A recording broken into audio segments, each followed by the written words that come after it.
स्वागत आहे SB research किड्समध्ये। आजची गोष्ट आहे सम्राट अकबर आणि चतुर बिरबलची। एके दिवशी दरबारात अकबराने एक कठीण प्रश्न विचारला। बिरबल, या जगात सर्वात मौल्यवान वस्तू कोणती? कोणी म्हटलं हिरे, तर कोणी म्हटलं सोन्याची नाणी।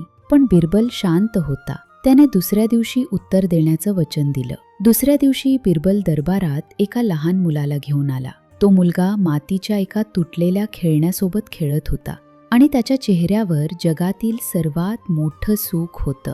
बिरबल म्हणाला, महाराज, या मुलासाठी हे मातीचं खेळणं हिऱ्या माणकांपेक्षाही मौल्यवान आहे। कारण मौल्यवान वस्तू ती नसते जी महाग असते, तर ती असते ज्याच्याशी आपलं प्रेम आणि आनंद जोडलेला असतो। अकबर चकित झाला।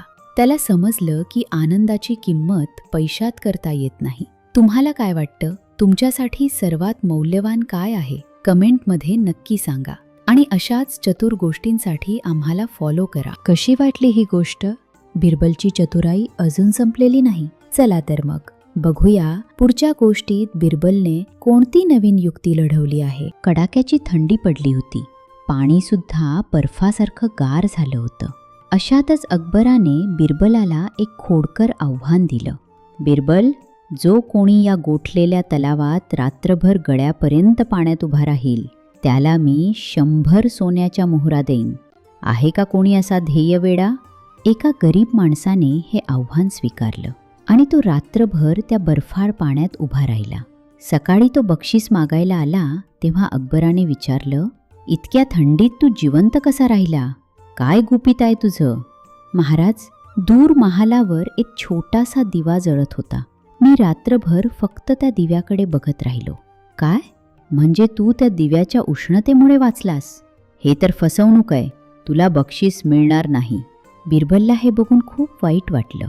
त्याने ठरवलं अकबराला आता खिचडी शिजवूनच दाखवायची।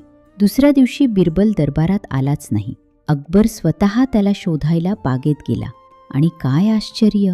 बिरबल, हे काय वेडेपण आहे? तू खिचडीचं भांडं इतक्या उंच झाडाला टांगलं आहेस आणि खाली जमिनीवर एवढासा दिवा लावला आहेस। अशी खिचडी कधी शिजणार का? महाराज, जर मैलोदूर असलेल्या महालातल्या दिव्याने तलावातला माणूस उबदार राहू शकतो, तर मग या जवळच्या दिव्याने माझी खिचडी का नाही शिजणार? अकबराला आपली चूक उमजली आणि त्याने त्या गरीब माणसाला बक्षीस दिले। कशी वाटली ही गोष्ट? बिरबलची चतुराई अजून संपलेली नाही। चला तर मग बघूया पुढच्या गोष्टीत बिरबलने कोणती नवीन युक्ती लढवली आहे।